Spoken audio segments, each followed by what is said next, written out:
Hello, everyone. Welcome back for the last fireside chat of today. We already had a very vivid discussion a few minutes ago about sustainability goals, about climate neutrality. And I think we very nicely already went into the topic, which is the fireside chat right now, transformation from within. So what does it need to transform companies? Which tools, which skills, which kind of mindsets do we need? And I already have Chrstine with me. And before we go in the whole discussion, I also like to introduce her. So I'm really honored to have her because she's also part of one of our key partners, BNW. She establishes and coordinates striving networks for ecosystem, all around sustainability, but also circular economy. And I very much honor that she has a background in cultural economics, which I do have as well. It always makes sense when you look back, because she can use a lot of her knowledge around value adding across industries and cooperations in industries. And she's all about innovation, connecting ecosystems, companies. And I'm super happy to have her as our host today. So first of all, Chrstine, welcome on stage. How are you? Thank you, Lara. Thanks so much for this super kind introduction. Thanks for having me. Basically, actually, for having all of us here today at this really inspiring summit. I think I'm not speaking for me alone in saying this. I'm actually I caught myself a little cold, which is maybe a bit obvious in my voice, and which is even better that it's taking place online, which makes it easier for us all actually to take part in that, and we have higher reachability, I would say. So yeah, and we are actually honored as BNW, speaking for the Bundesverband Nachhaltige Wirtschaft, to have such inspiring members like the Climate Choice, like you, to thrive the transformation together. And a transformation of our economy as a whole, well, in order to meet the climate targets, in order to actually, in a perfect world, not having to discuss about climate targets anymore, as it should actually be state of the art doing business within our planetary boundaries. This is, I'm really honored to be here and to discuss this question with so inspiring other guests on the panel. Yes, and discuss. make them wait. And I think then you also don't lose too much from your voice, actually. So let me help you get them on stage. So Björn, Josie, and Rainer should be able to join now. They just have to unmute and turn on the camera. And then we have you all. I actually would love to ask you to introduce yourself to the audience. And while you do that, I actually leave the stage because I think the four of you have enough climate power and motivation to share. And super happy to listen in and gonna follow the chat and join the discussion from there. So maybe I hand it over to Josie. Please introduce yourself. Well, thanks so much. First, for inviting me to the panel. I'm quite excited as well. It's a great honor, I guess. And I'm working for the Deutsche Bahn, for the DB, and I worked there almost over 15 years now, and always working for the climate and sustainability issues. And actually, I'm right now, for 2 years now, I'm responsible for the DB project, taking care of the climate neutrality until 2040. So this means all the measurements and all the approaches we need and all the projects we need to get the targets down to the base unit and implement the measurements to achieve our target. And the second thing is that I'm the deputy management for the team of the analytics and data management for sustainability and reporting. So we are also in charge for all these things that are coming up from the external policies now, like EU taxonomy, CSRD, all the SDG reporting KPIs. I'm handing over to Rainer here. Yeah, thank you very much, Josie, and thanks for having me as well. I'm Rainer. I'm head of sustainability at Allianz Technology. Allianz Technology is the single source IT provider for Allianz as an insurance company worldwide. So we are serving 159,000 employees worldwide with IT services. And as we are an insurance and a investment company, we do have most of our services digital. So that means that IT and digitalization do have a strong influence into a lot of environmental things, not only in the E of ESG, but as well in the social part. My responsibility is to ensure that, first of all, we have a clear view and understanding of how to lower the footprint of IT and digital. Secondly, how digitalization are able to support the company to achieve the targets. So digitalization as a driver, the so-called handprint. And third, the social aspect, which is then the typical CSR activities, but as well inclusion and gender equality, diversity, all those aspects is then the hard print. So we leave a hard print in the society with what we do. And this is what I am driving with a strong team here in Allianz Technology, and very proud to be here today. Thank you very much. Handing it to Björn. Thank you very much. I'm Björn from fritz-kola, a beverage company from Hamburg in Germany. And it's always hard for us if events are digital, because normally, of course, we like them on site and with a nice cola in our hands. But obviously, we're very happy to be here today as a small partner of the Climate Summit. And I've been working for Fritz for almost 5 years now, always leading the sustainability team that we were actually building up since like 2017, 2018, but also in other roles, for example, for corporate communications. And as of this year, I'm leading the strategy and sustainability department, which means that I'm also responsible for the company strategy. And it also shows, I think, that where we want to put sustainability in our strategy is obviously very high. And we try to combine the two as best as possible. And of course, climate strategy, climate management and everything is a big part of what we've been doing over the last 5 years with the team. And happy to talk about how you can actually do it with you guys today. So that worked out really smoothly. Thank you for introducing yourselves. And so I am now really excited to get some more of the insights you just kind of teased in your introductions. But what also interests me a lot is to get an impression of the mood this afternoon, also of the audience. And I prepared a little poll because I would be interested. How do you guys think, how serious does our economy actually take its role and responsibility in terms of climate action and climate transformation? And I'm going to publish the poll, and you'll now also see it on stage. I'm going to hide the poll from stage again. And we're gonna close it later and see what the audience here has of an impression. But now, during they all give us their answers. Josie, today we don't have to talk about how we all got here and if it was by flight or train, Yes. and if we compensate really, that's a really.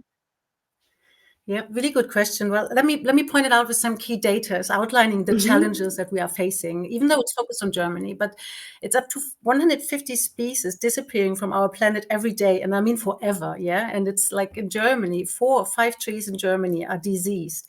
And we have in Germany 400 million metric tons of waste that we are generating every year. And looking at the calendar, I think it's 1.5 months left. And then we have the Earth Over Day shoot, no? You remember maybe.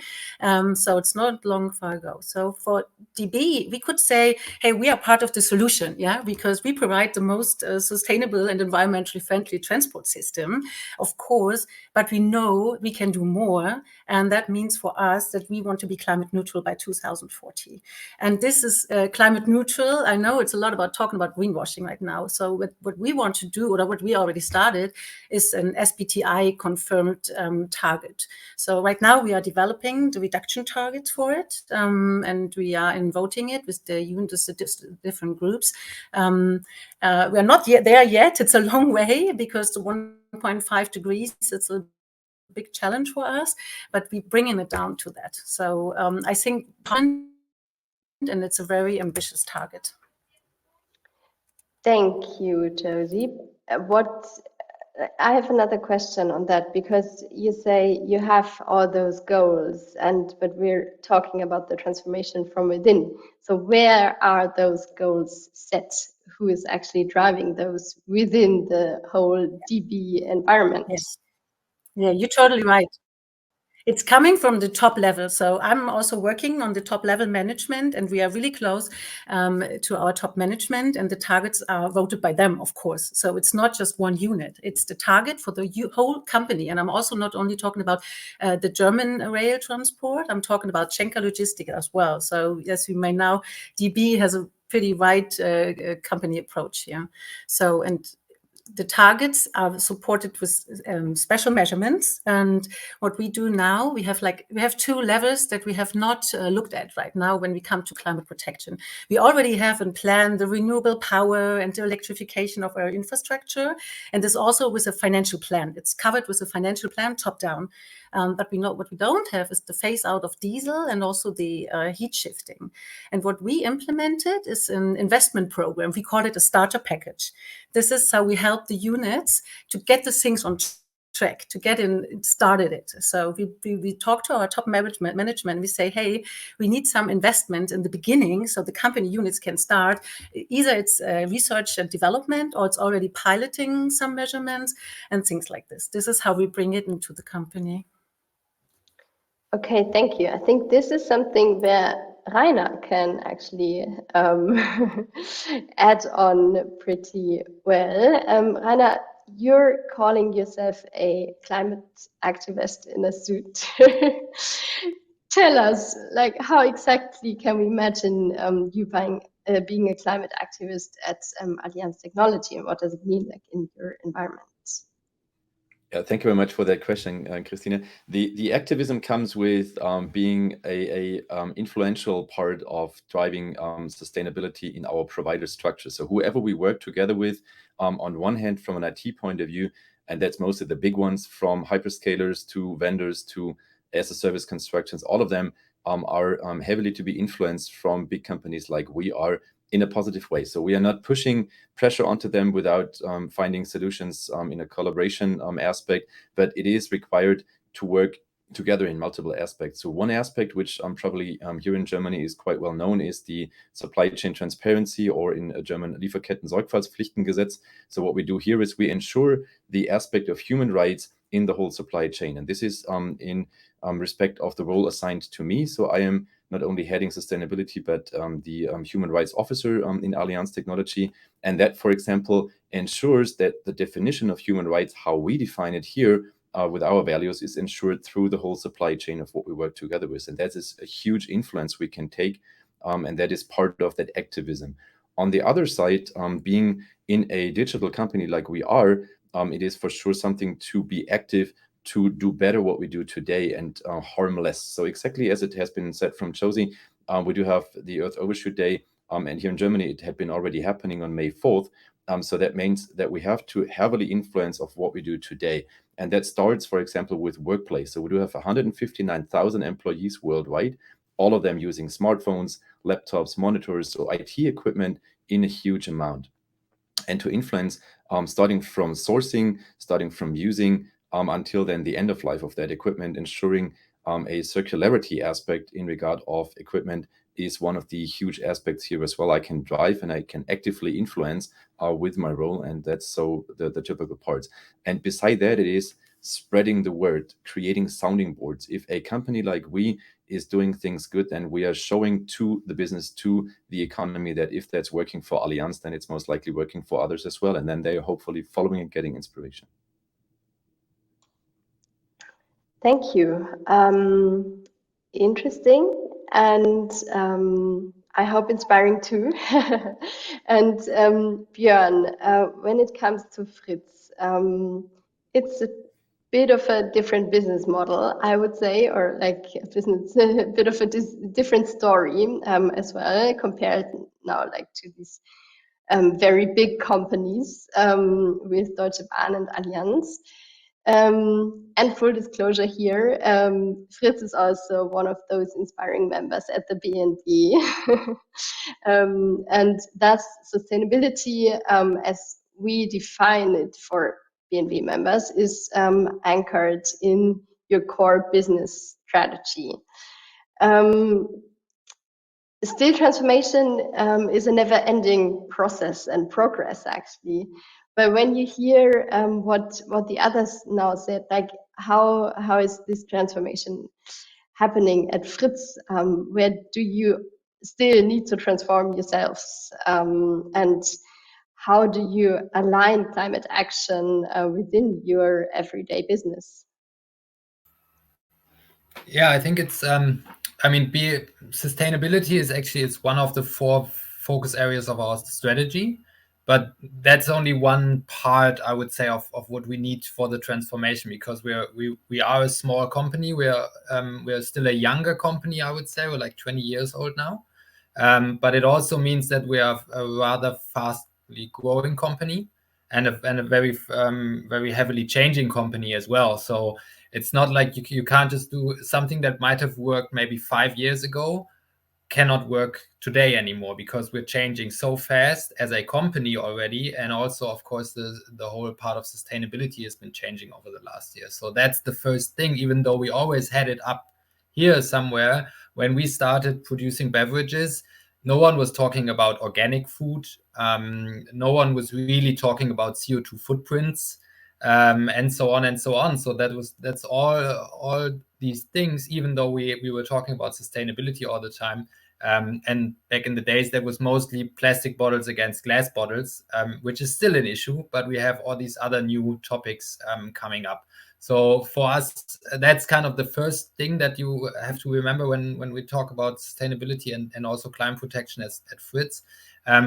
Second thing is, as a growing company, like if you just grow in the same way that you've been working before. For example, when we only had one bottler, we were growing all over Germany, and then even outside Germany, transportation and distances were getting longer and longer. So we had to build up a network and a structure where we could sustainably grow in the field and in different countries and so on. So there's always new challenges, I think.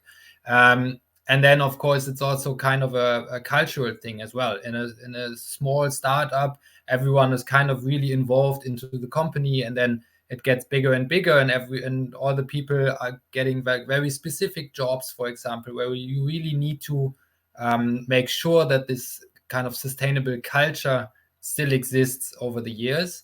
And we do put a lot of effort in like making sure that our people know how they can contribute to our sustainability and especially climate performance. Thank you. Chrstine, if I just may add something too, because I think this is a really interesting comparison between Deutsche Bahn and fritz-kola. Because when you look at Deutsche Bahn, we are a company that is like, I mean, our infrastructure is 100 years old, yes, and our cars that we have on track, they are assets that are lasting 30 years. So innovation and things for us taking a long time. It's not like we if somebody has a good idea, we can take it in place right now. And also, what is really helping us now, that I think that an older generation in the Deutsche Bahn is changing by a new generation coming inside of the company. And I'm really happy that we developed an 18 months program now. We call it sustainability trainees. So, and they have like 3 stations. First, they're on their home stations, so on the business units, getting to know everything about what is the business about, how they're working, what are the processes, the regulations and everything. And then they come 6 months into our company level, so coming in the strategy department, sustainability environment, getting to know everything about the policies, the strategies, the measurements. And then they go into a company project where they learn also more tools and how we handle things in the company. And I think this is so important that, sorry to say, but the older generation in the company comes together with the new sustainability trainees that we are getting inside. And it's a lot about talking between the people. And when you speak to I'm so sorry to say it again, to speak to the people who are older at DB, and I mean, I'm always there 15 years now, but then I say, we can't do this. It's like the regulation says we cannot do it, but excuse me, regulation is no law. Yeah, you can change regulations, but even then it's still a long way to change them. So it's like Björn said, it's a lot about networking, it's a lot about communication, and we put a lot of effort to the inside of the net, taking care of the network inside of the company. Thanks, Josie, and thanks, Björn, again. I think this is a really, really interesting insight also from the transformation from within perspective, right? Because you said once it needs to be top down somehow, because it needs to be part of the strategy, and at the same time you need to take all of us on board. Rainer, do you want to add up something like on that specific topic? Yeah, I hope I stay with you, because I do have some struggles here with the network, obviously, with the AirMeet tooling. I don't know where that comes from. Normally, I'm very stable here in the company surroundings. So if I'm freezing, then it's not on purpose. So just adding one thing, in particular, what is happening since quite some time now is the sustainability officers, like we are, people in charge of what we do on a daily basis, are treated as, and sorry for doing advertisement for a company, aspirine of companies. So with us, sustainability doesn't hurt that much anymore. But the problem is we are not capable in completely transforming a whole company. And this is exactly what has been said already. Josie said that, Björn said that the transformation needs to come from within, and everybody who is working in a company needs to transform into what is then less harmful to the planet and more helping society or species or whoever is working in the company and specifically in roles. And having that said, I think we need to face the transition as a chance and not as just offense. So we need to get away from trying to prevent too much from changing, always be afraid of, well, that change might be effective my job position of today. No, let's use that as a chance, and let's just do things which will help us for the future. And this is the transformation which needs a mindset shift within the companies, and that is not possible to be done just from a single position from chief sustainability officers. Even if it's being supported from the managing board, it needs to have a broader scale. And I actually, if I can add to that, we currently have a program this year where every team at Fritz has to kind of find its own sustainability project within kind of what they do. And it's actually it's one of the yearly business goals to do all this. And it's really interesting to tell people, like, we're giving them insights and we do presentations on what you can do in sustainability and so on. And then they have to come up with their own project. And it's really interesting to see how they kind of see, like, they have an idea of sustainability and their normal job. And normally they are not interlinked at all. Like they do, there's like sustainability, and also I'm responsible for trade marketing, for example. And then once you ask them, so maybe try to combine the two and do a project that actually helps both, like your job and your performance, but also sustainability, they come up with really great and creative projects. And it's really interesting to see at the moment, like it's really a brand new project at Fritz, to see the first results coming in. And it's like, oh yeah, I as a sustainability manager wouldn't even have thought about that, because you're the professional on whatever you're doing at Fritz, and I'm only helping you here. So it's really interesting to see that, and it really frees some energy, I think. Thank you all for those insights. As I have the impression that from the questions in the Q&A, that many people are fairly interested in the value chains, which is, I think, a good kind of, we can add to this and ask ourselves, maybe, how can you, as transforming teams, transforming companies, also have a positive influence on the value chains and also transform them a little bit. Don't know who wants to start. So there are well, maybe if I can pick it up. Questions. In current, the first question, which is voted the most at the moment in regard of IT equipment, because that is part of the value chain then in that response as well. Well, I think the influence mainly comes with a collaborative approach, openly speaking to partners. So I avoid the naming of vendors or providers, because that always gives that indication of we are the customer and we demand. But this is not the case. I mean, sustainability in particular in IT is a journey, and we all are on that journey together. And we only can win if we join forces and collaborate together. And this is something where we can have a huge influence. So demanding on one hand, but ensuring standardization is something which definitely helps. So to measure things with the same accordance of background and the same science-based target things. So in regard of the question, how can I ensure that the IT equipment is produced according to the SDGs?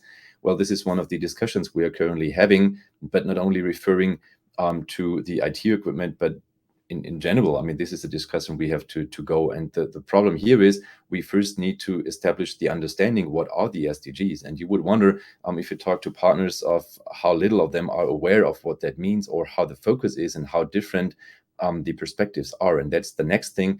I mean, we're talking about a global topic and we need to treat it globally. And the aspect is mostly different, and the focus points are mostly different from depending where we are. We are sitting here in an industrialized world in Europe.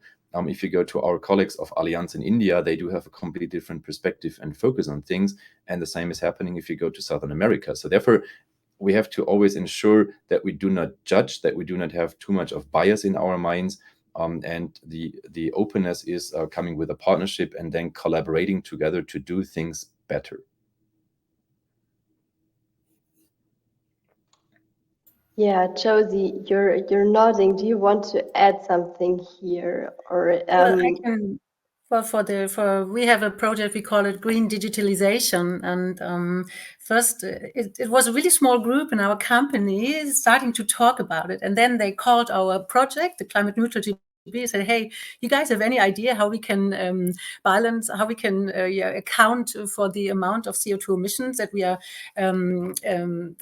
creating by using our computers and by the producing of the computer and so on?" We said, actually, we have no data. We cannot give you any idea. We can look in some studies. You can do a desktop research yourself, but we don't have anything. So I think it's also a lot about data and making things transparent and calculating the impacts of our materials that we have, of the materials we use, but also in the whole supply chain. So, and this is where we focus on as well. But of course, we have to look at the major materials. Yeah, it's about materialist. So I know that 240 employees of DB are using a handy. Of course, this has an impact as well, but probably not the first thing that the DB is making a change. Yeah, but also, even though it's a small part we can do already. So there again, we start with circular economy. We have a target now that we want to have circularity by 2040.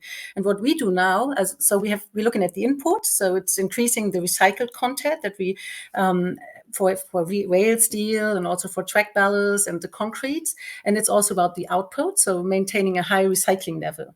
But how do we get there? So it's about developing a resource inventory and establishing a balance sheet.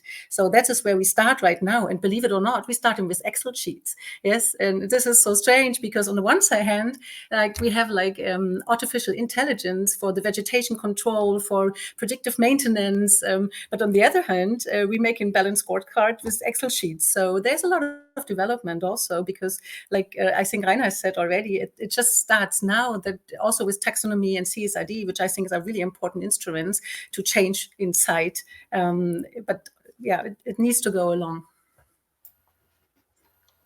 But we also use Excel sheets a lot still, especially for the quicker appliances. It just sometimes is a lot easier to just do a quick Excel sheet and then you start the process and then you kind of understand the process and then you can feed it into a more maybe more complex IT system. So I don't think that's such a bad idea, to be honest.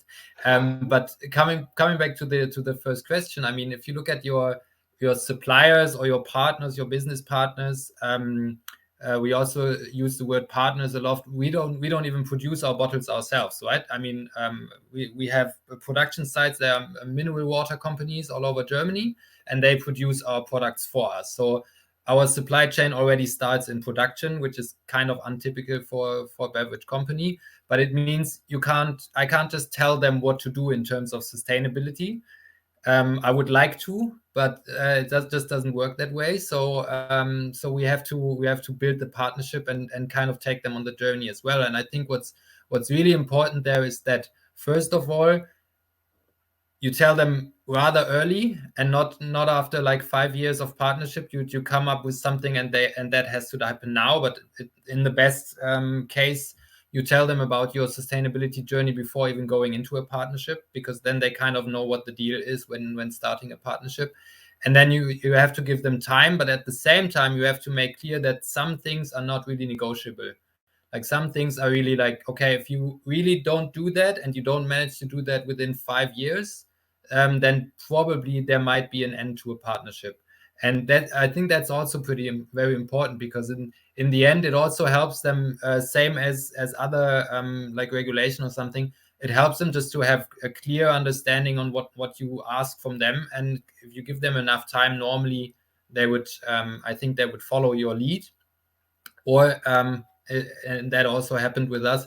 They don't, and then they might not be the best partner for the future to come. So I think it's also very important to be very clear about what you want to do, and which I think now we all know. But maybe 5-10 years ago, if you would have come up to a partner and tell them what he has to do in sustainability, you would have said you're a little out there, maybe.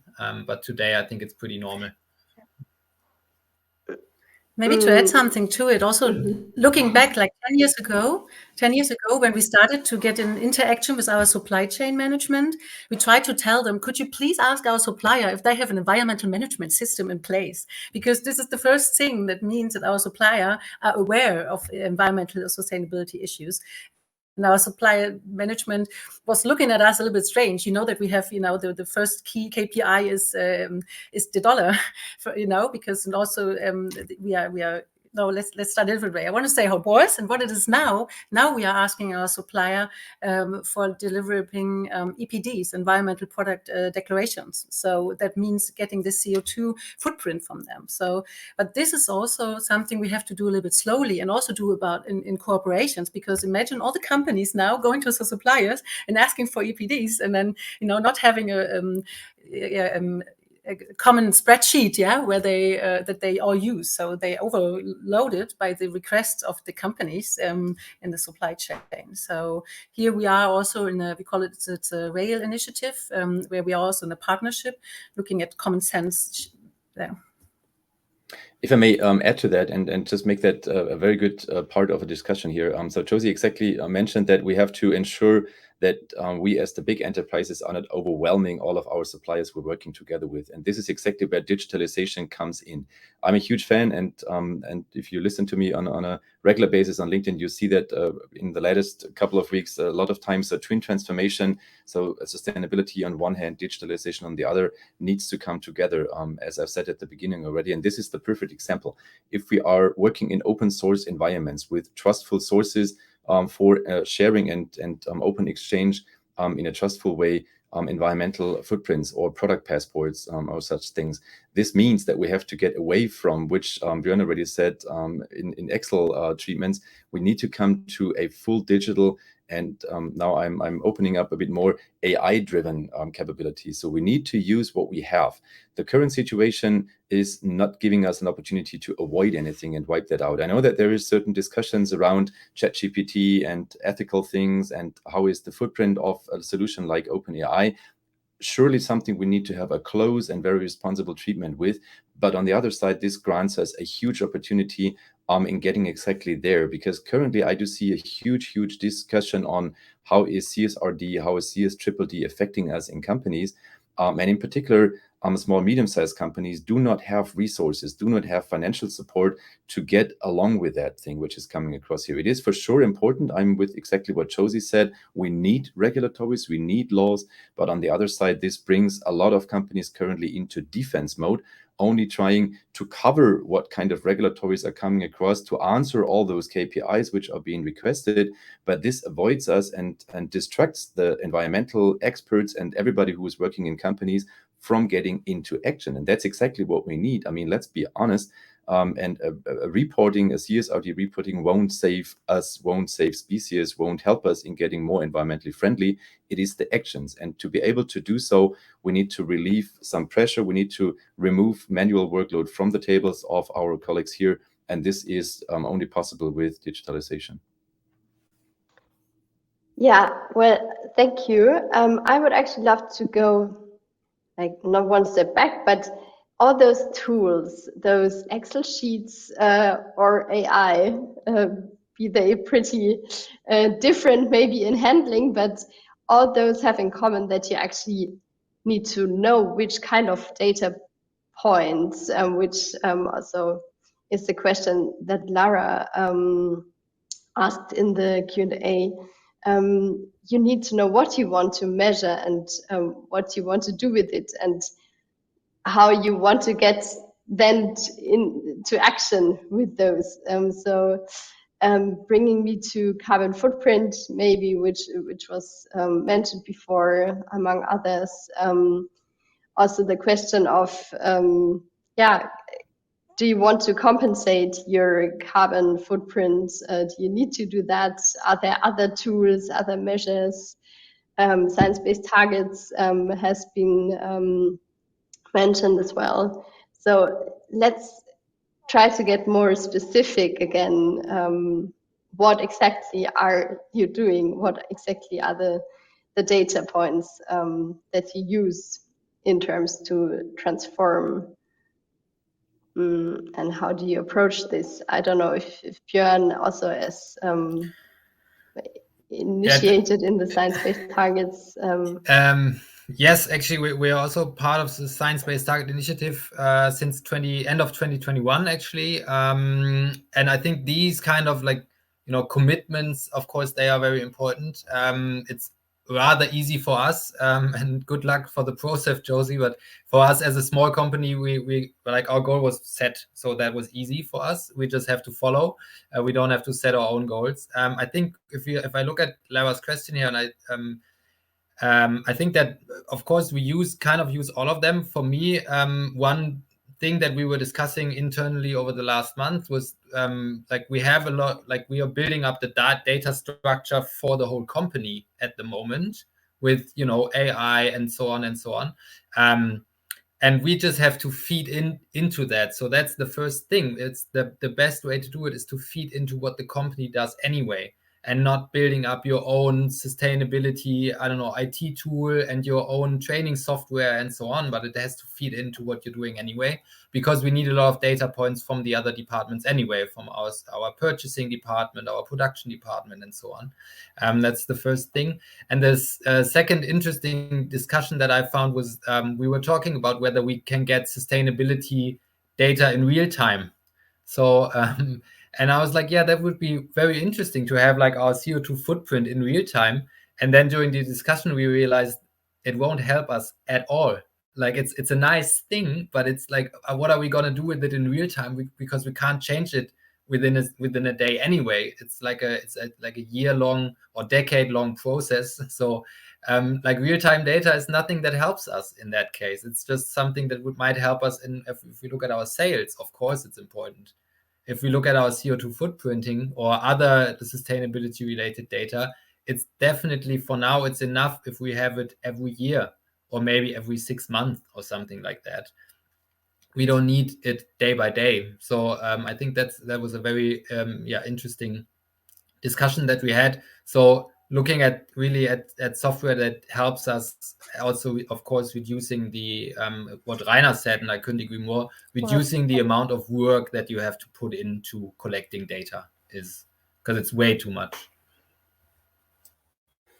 Well, I think it depends on what you look at, what you want to steer. I mean, if you want to have a steering and monitoring on energy efficiency, of course, you don't need smart meters. You at least need digital meters to see where your energy is running. So, but if you say I want to have a, of course, it's not important what it looks this day and another day. Yeah, you need to know what's behind the data. So why is it looking like this? So, and I guess we have so many projects taking care of digitalization at DB. I can't even name them all. So, but the one that we have on what we have on top-down level right now, we are developing since 1 year now. We call it an environmental sustainability cockpit, but this is only for the KPIs we use for the reporting. But, and there I would a little bit disagree, Rainer, with you, because to get the data source, we need to speak with so many people, and we need to understand so much about how the data get there and how to get. And we also, for the reporting, it needs to be assurance, it needs to have assurance. So by developing the process of the data collecting, we're changing so much, and we get in contact with so many people. So that's happening a lot by collecting only KPIs for reporting, but these are also us doing KPIs for monitoring of climate target, resource, and so on.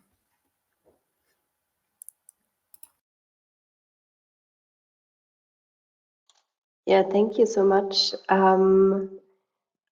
I also think it needs to become more and more specific, but still,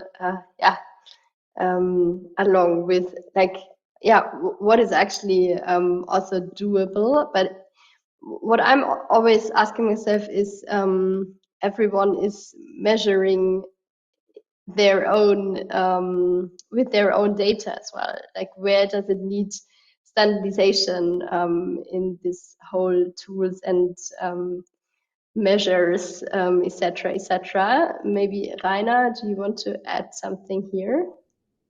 Yeah, absolutely, with pleasure. And thanks for pointing to that. I mean, in particular in IT and sustainability, we are lacking of standards, which leads, for example, if you're working with hyperscalers, and I'm not now complaining, but I'm just bringing that up very unemotionally. The three big ones, if you start to compare, or you would like to compare the IT service footprint, then you are struggling, because one of them is not even offering a granular detailed report. You just get the total numbers. The other one is talking about scope 1 and 2. The third one is talking about scope 1, 2, and 3. One is talking about renewable electricity. The other one about carbon neutral. So this is something which lacks of standardization, and without making advertisement, it's not supposed to be, but I am part of sustainableIT.org, which is a non-financial in the US, which is currently driving exactly this. So if you search my LinkedIn profile, you'll get a direct link to that. So I can just highly propose looking into that, because this is exactly what we need from my perspective. We need standards, we need to join forces, and this is exactly the purpose of that thing, to come together and then work with vendors, work with partners, work with, for example, hyperscalers, in getting clarity and understanding of what the carbon emissions are coming from. And now getting a bit more into the holistical approach, maybe exactly as you asked that, Chrstine, do we need standards for measuring? Yes, for sure we do, because if you see how many companies are currently proposing a net zero strategy, if you listen to all of that, it sounds like we are already saved and we don't have to do anything. So, and the reality is completely the different way around, because it's always a matter of perspective, and net zero strategies nowadays are way too often just with offsets and with compensates of cheap certificates and building trees somewhere, which in the meantime, science-based is already known that it won't help us on a short run. So therefore, we have to find a clarity and a transparency in regard of that, and this requires standards. I don't know if the science-based people here on the panel want to add something. I would then also bring in the question from the audience. What do we do? Like, the question is exactly that if we made the Paris goal of 1.5 degrees, are we safe then? So if we achieve this net zero thing somehow, like, is that enough or not? Maybe topic of rebound effects. So I think there's so much unsecurity in all those pathways, maybe, or everyone is kind of interpreting those individually, how it's aligned with the own business. So maybe we can also come to that point. Well, I just think that it's a very good reference point for companies, maybe even better than net zero, because it gives you more flexibility in what you do and where you want to go, which doesn't mean that, like, either way, if we are below 1.5, we're not safe, and if we go above 1.5, we're not completely lost. Right? I mean, it's not like we're exceeding 1.5 and then we can just maybe basically stop working on all of that, because there still might be some good reasons and some chances to keep living on the planet, basically. So I would say it's a great reference point, but it's in the end, it's of course, I mean, the lower the better, and that's pretty obvious, I guess. But it's a good reference point for just more options and more ways and scenarios on how to do good climate management in a company. Because if you go to zero and really zero, I mean, I could argue people don't need soft drinks in the end. We could all drink water, and then we're at zero. I'm not sure if that's the goal here. But we could say that, but in the end, I think it's the 1.5 degrees is the best reference, also because it's very well known.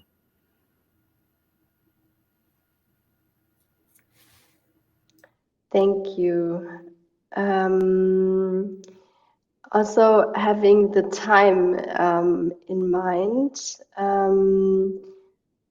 I think the question of Christoph in the Q&A might maybe be a very good final question to all of you, but having it framed positively, maybe not talking about the hurdles, but where do you see the biggest potential within your companies for driving the transformation? Yeah. Josie, do you want to start? Well, now you're muted. Well, I think for the it's of course the size of the company, and it's of course the business units we have and the supply chain we have, because everything seems to be huge. But we have so many ideas how to tackle it, and we have so many projects starting to work on it, so that I would not like to talk about hurdles anymore, just to let's speed it up and get more in touch and be serious about what you do. And this is what we try to take care of. So and I think there was one question, how we're going to handle with our coal power plants, but there are also a lot of political decisions, especially in Germany, like CCU, CCS and things like this. I mean, I think it's also a little bit about policy. Maybe this is some hurdle we have, because we also need some implementation from outside. We can do a lot of transition inside, and we are really doing it already, but there's some need from external transformation as well, I guess. Thank you. Who wants to go next? Maybe Björn. Yeah, it looks like Rainer's. Yeah. Camera's not. Yeah, first of all, hi, Christoph. Nice to see you, or ECU. Well, I would say the biggest hurdle is and that kind of relates to what I said about the 1.5 degrees, is that people kind of get the idea that it's not makeable anyway. Like, it's like climate protection and sustainability in general. People, for the last 2 or 3 years, I get a feeling that people are like, oh, we're at 1.2 degrees already, and we won't make it anyway, and it's like there's no point in doing it. I remember that we had a meeting about a year and a half ago where we showed like our path to a 1.5 degree world, I would say, as fritz-kola to a lot of our leadership team. And we had some scenarios, and where we were showing them, well, if you do this, that, and that, and we're almost there, and if we do this, that, and that, and we kind of make it, right? This is like scenarios. And they were looking at it, and the overall reaction was, well, that's actually doable. We thought it's not doable. And then I was like, yeah, of course, it's hard, it's a long way, but of course it's doable. And I think that's what the biggest hurdle is sometimes, that people are actually thinking that it's so far out there, and we have to change so much that it's not even makeable. But I think, of course, it's a very, very hard way. But still, we kind of know most of what we need to do. We kind of have the ideas and the innovation and everything already. So I think that's the biggest hurdle, and also at the same time, of course, the biggest opportunity here. Thank you. In the meantime, I'm back, so I can pick it up here. Yes. So my biggest hurdle is to keep that light on, because we have an automatic light switch off, which is if you're not moving too much, keeping me in darkness here after 2 minutes. To the aspect, well, the biggest hurdle to me is to keep my motivation to push things further. If you see the reality, so the further you deep dive as a person who is working in the climate surrounding in sustainability, the more you see the reality, what to face. And this is something which, at least to me personally, is the biggest hurdle to keep up with the motivation to still push on a day-to-day basis with all that clarity. But for the company's aspect, and the question of Christoph was facing towards the company, it is definitely that dancing on a razor's edge from doing business, doing economy in the old-fashioned way, still focusing on growth. And I'm not getting into that political discussion right now, but to me, less is more should be the new transformational aspect. And we are still doing it the old-fashioned way and still focusing on growth, on investors, on shareholders. And this is something which, from my point of view, is quite against all the aspects what we have to face to that transformation of sustainability. And this is something where it needs a slight guiding to the managing board, and a slight type of support and engagement with all the employees, and bring that together and then scale it with bringing it to the whole company. But that's exactly where I think the biggest hurdles are lying. Thank you, all of you. Now is the time actually for me to have Lara maybe back on stage if she wants, if she feels like. I think we have like another 7 minutes or so left. And I am actually interested also in the poll and what picture it shows. Maybe this is something like for the last 5 minutes, and also for Lara to kind of pick for some last words for this nice panel. I'm gonna close the poll and show on stage. So there were 3 answers to be given. So the question, transformation sounds fancy in sales, got 21%. Then most people said, okay, they think that our economy is rather in the field of, okay, we need to rethink some of our business practices in order to stay competitive. And there is 16% that say, okay, actually, the economy might already be there, that they say climate transformation has ever been actually the main driver for all of our activities. What do you think? Does it kind of represent the mood of the summit, of this panel? Any thoughts on that? Yeah, thank you first of all for the vivid discussion, and then also for generating the poll and getting everyone into.